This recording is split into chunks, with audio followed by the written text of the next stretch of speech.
me forever on fire. Valmiki ಅಕ್ರಮ ಹಣ ವರ್ಗಾವಣೆ ಪ್ರಕರಣಕ್ಕೆ ಸಂಬಂಧಪಟ್ಟಂತೆ ಬಿ ನಾಗೇಂದ್ರ ಅವರನ್ನ 6 ದಿನಗಳವರೆಗೆ ಇಡಿ ಕಸ್ಟಡಿಗೆ ಪಡೆದುಕೊಂಡಿದೆ.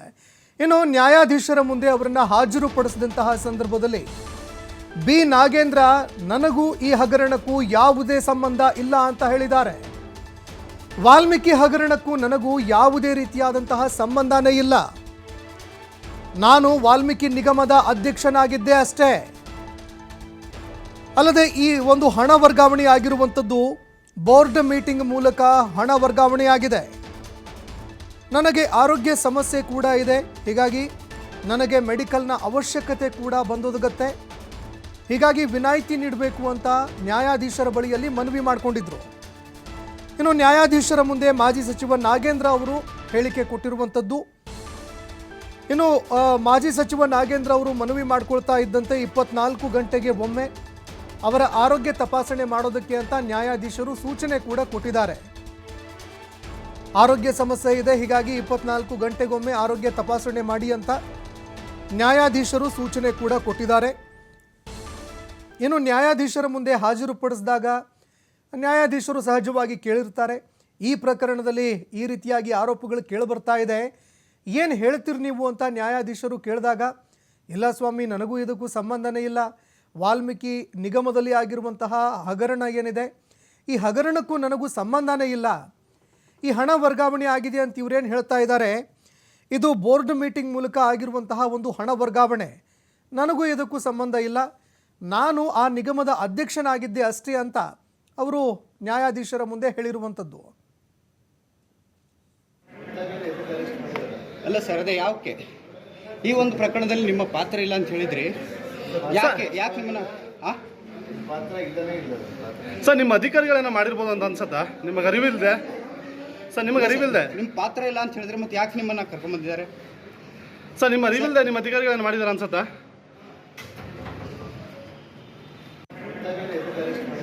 ಅಲ್ಲ ಸರ್, ಅದೇ ಯಾಕೆ ಈ ಒಂದು ಪ್ರಕರಣದಲ್ಲಿ ನಿಮ್ಮ ಪಾತ್ರ ಇಲ್ಲ ಅಂತ ಹೇಳಿದ್ರಿ, ಯಾಕೆ ನಿಮ್ಮನ್ನ ಪಾತ್ರ ಇಲ್ಲದೇ ಇಲ್ಲ ಸರ್? ನಿಮ್ಮ ಅಧಿಕಾರಿಗಳೇನೋ ಮಾಡಿರ್ಬೋದು ಅಂತ ಅನ್ಸತ್ತಾ? ನಿಮಗೆ ಅರಿವಿಲ್ಲದೆ ಸರ್? ನಿಮಗೆ ಅರಿವಿಲ್ಲದೆ ನಿಮ್ಮ ಪಾತ್ರ ಇಲ್ಲ ಅಂತ ಹೇಳಿದ್ರೆ ಮತ್ತೆ ಯಾಕೆ ನಿಮ್ಮನ್ನ ಕರ್ಕೊಂಡ್ಬಂದಿದ್ದಾರೆ ಸರ್? ನಿಮ್ಮ ಅರಿವಿಲ್ಲದೆ ನಿಮ್ಮ ಅಧಿಕಾರಿಗಳೇನು ಮಾಡಿದಾರೆ ಅನ್ಸತ್ತಾ? ಇನ್ನು ನಾಗೇಂದ್ರ ಅವರನ್ನ ನ್ಯಾಯಾಧೀಶರ ಮುಂದೆ ಹಾಜರುಪಡಿಸಿದಂತಹ ಇಡಿ ಅಧಿಕಾರಿಗಳು, ವಾಲ್ಮೀಕಿ ನಿಗಮದಲ್ಲಿ ಬಹುಕೋಟಿ ಹಗರಣ ಆಗಿದೆ, ಕೋಟಿ ಹಣ ಈ ಅಕ್ರಮದಲ್ಲಿ ವರ್ಗಾವಣೆಯಾಗಿರುವಂಥದ್ದು ಬೆಳಕಿಗೆ ಬಂದಿದೆ. ಹೀಗಾಗಿ ಕೋಟಿ ಹಣ ವರ್ಗಾವಣೆಯಾಗಿರುವ ಬಗ್ಗೆ ನಾವು ಮಾಹಿತಿಗಳನ್ನು ಕಲೆ ಹಾಕಬೇಕು.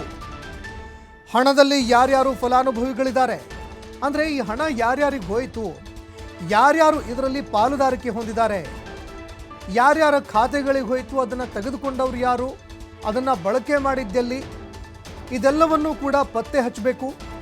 ಹೀಗಾಗಿ ಯಾವ ರೀತಿಯಾಗಿ ಅವ್ಯವಹಾರ ಆಗಿದೆ ಇದೆಲ್ಲವನ್ನೂ ಕೂಡ ನಾವು ವಿಚಾರಣೆ ಮಾಡಬೇಕು. ಹೀಗಾಗಿ 14 ದಿನಗಳವರೆಗೆ ಬಿ ನಾಗೇಂದ್ರ ಅವರನ್ನು ನಮ್ಮ ಕಸ್ಟಡಿಗೆ ನೀಡಿ ಅಂತ ಇಡಿ ಅಧಿಕಾರಿಗಳು ನ್ಯಾಯಾಧೀಶರ ಬಳಿಯಲ್ಲಿ ಕೇಳಿಕೊಂಡಿದ್ರು. ಇಡಿ ಪರ ವಕೀಲರು ಈ ರೀತಿಯಾಗಿ ತಮ್ಮ ವಾದವನ್ನು ಮಂಡನೆ ಮಾಡಿದ್ರು. ಇನ್ನು ಇದೇ ಸಂದರ್ಭದಲ್ಲಿ ಈ ಹಗರಣ ಏನು ನಡೀತು, ಈ ಹಗರಣ ನಡೆದಂತಹ ಸಂದರ್ಭದಲ್ಲಿ ಬಿ ನಾಗೇಂದ್ರ ಅವರು ಸಚಿವರಾಗಿದ್ದರು. ಹೀಗಾಗಿ ಅವರ ಮೇಲೂ ಕೂಡ ಅನುಮಾನ ಸಹಜವಾಗಿ ಬರುತ್ತೆ. ಅಲ್ಲದೆ ಸಾಕ್ಷ್ಯಾಧಾರಗಳು ಏನೆಲ್ಲ ಸಿಕ್ಕಿತ್ತು ಅನ್ನುವಂಥದ್ದನ್ನು ಕೂಡ ಕಾದು ನೋಡಬೇಕಾಗತ್ತೆ. ಹೀಗಾಗಿ ಈ ಪ್ರಕರಣಕ್ಕೆ ಸಂಬಂಧಪಟ್ಟಂತೆ ನಾವು ಹೆಚ್ಚಿನ ವಿಚಾರಣೆ ಮಾಡಬೇಕು.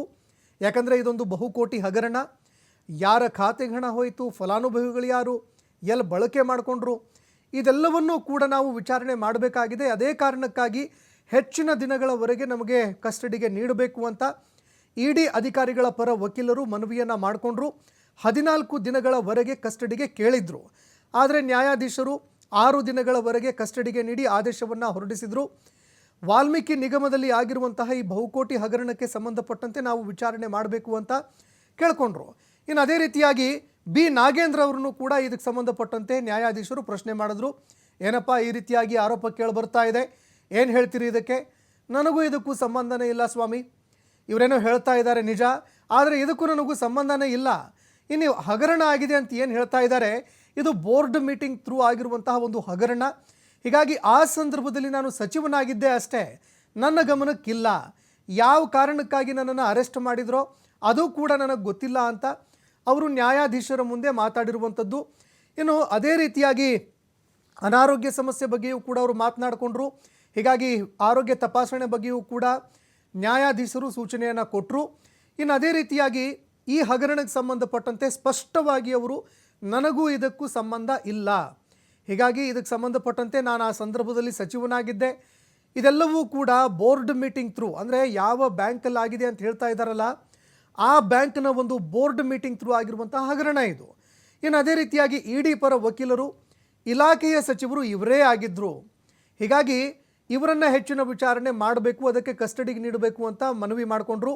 ಯಾವ ರೀತಿಯಾಗಿ ಅವ್ಯವಹಾರ ನಡೆಸಿದ್ದಾರೆ ಇವರು, ಇದೆಲ್ಲವನ್ನೂ ಕೂಡ ನಾವು ತಿಳಿದುಕೊಳ್ಬೇಕಾಗಿದೆ. ಬ್ಯಾಂಕ್ ಅವ್ಯವಹಾರ ಏನಿತ್ತು ಅದೆಲ್ಲವನ್ನೂ ಕೂಡ ಮುಂದೆ ಇಟ್ಟು ಇವರನ್ನು ನಾವು ಪ್ರಶ್ನೆ ಮಾಡಬೇಕಾಗಿದೆ.